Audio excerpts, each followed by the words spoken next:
नमस्कार मित्रांनो. मित्रांनो, माझ्या लाडकी बहीण योजनेबद्दल काही प्रश्न विचारण्यात येत आहेत. काही लोक महिलांना काही अडचणी येत आहेत, त्यांचे काही प्रश्न आहेत.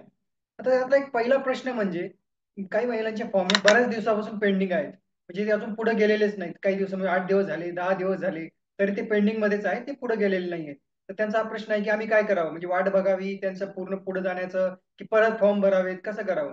तर आता बघा त्याच्यामध्ये काय आहे, तुमचा जर फॉर्म पेंडिंग मध्ये आहे त्याचा अर्थ त्याची अजून तपासणी म्हणजे चालू झालेली नाही, पण त्याची तपासणी लवकर होऊन जाईल. आता तुम्ही काय करू शकता, तर पेंडिंग मध्ये असल्यामुळे काय आहे, तुम्ही परत तो फॉर्म लगेच भरू शकत नाही. कारण काय आहे, तुम्ही जेव्हा नवीन फॉर्म भरला तेव्हा तुम्ही तुमचं आधार कार्ड दिलं होतं, आधार कार्डचा नंबर दिला होता, बरोबर. पण जोपर्यंत तुमचा हा जो फॉर्म आहे तो एकतर तो पूर्णपणे अप्रूव्ह होत नाही किंवा रिजेक्ट होत नाही. म्हणजे समजा तुम्हाला जर परत भरायचा असेल तर तो कधी भरू शकता, तर त्यांनी पूर्णपणे तुमचा फॉर्म रिजेक्ट केला, तर रिजेक्ट केल्यानंतरच तुम्ही तो फॉर्म परत नवीन भरू शकता. कारण आता काय होईल, तुम्ही जर परत भरायला गेलात तर आता तुमचं आधार कार्ड ऑलरेडी दिलं असल्यामुळे आता ते तुम्हाला परत भरू देणार नाही, डुप्लिकेट म्हणून त्यांचं तुम्हाला एरर येईल. परत तर तसा तो नवीन नवीन भरू शकत नाही, त्याची वाट बघा, तो होऊन जाईल. कारण आता बऱ्याच जणांचे फॉर्म तपासणी चालू आहे, त्याच्यामुळे तो पेंडिंग असला तरी काही प्रॉब्लेम नाही, तो पेंडिंग पूर्णपणे लवकर लवकर अप्रूव्ह होऊन जाणार आहे. आणि मग अप्रूव्ह झाल्यानंतर तुम्हाला त्याच्या पुढे मग काही प्रॉब्लेम नाही, तर तुम्हाला पैसे तसे जमा होतील.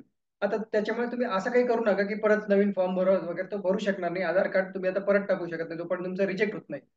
तर ते एक आहे. दुसरा जो प्रश्न आहे तो आहे की तुम्ही जेव्हा स्टेटस बघायला जाता आणि तुमचं जे आय आयकन असतं, त्या आय आयकॉनवर तुम्ही जेव्हा क्लिक करता, तर स्टेटस बघितल्यानंतर तुमचं अप्रूव्ड तर दिसतंय, म्हणजे तुम्हाला दोन अप्रूव्ड दिसतंय. एक तर डिस्ट्रिक्ट लेवल आणि एक तुमचं विलेज किंवा वॉर्ड लेवल. आता डिस्ट्रिक्ट लेवलला तुम्हाला अप्रूव्ड दिसतंय, पण जे सब म्हणजे वॉर्ड लेवल आहे, वॉर्ड म्हणजे शहरांसाठी, आणि विलेज लेवल म्हणजे तुमच्या गावासाठी. विलेज लेवलला किंवा वॉर्ड लेवलला ते पेंडिंग दाखवत आहे. तर आता काय आहे, याच्यामध्ये काय आहे की तुमचं डिस्ट्रिक्ट लेवलला तुमचा फॉर्म मंजूर झालाय, पण तुमचं वॉर्ड किंवा विलेज लेवल असेल तिथे त्याची तपासणी चालू आहे. तुमच्या विलेज लेवल, गाव लेवलला, तुमच्या वॉर्ड लेवल, शहरात असेल तर वॉर्ड लेवलला.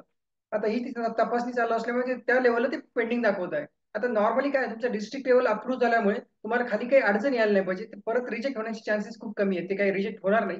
तिथे तो अप्रूव्ह होऊन जाईल. पण फक्त त्याचा अर्थ असाच आहे की तो आता डिस्ट्रिक्ट म्हणजे जिल्हा लेवलला अप्रूव्ह झाल्यानंतर तुमच्या गाव लेवलला किंवा वॉर्ड लेवलला त्याची तपासणी चालू आहे. त्याच्यामुळे ते पेंडिंग दाखवत आहे.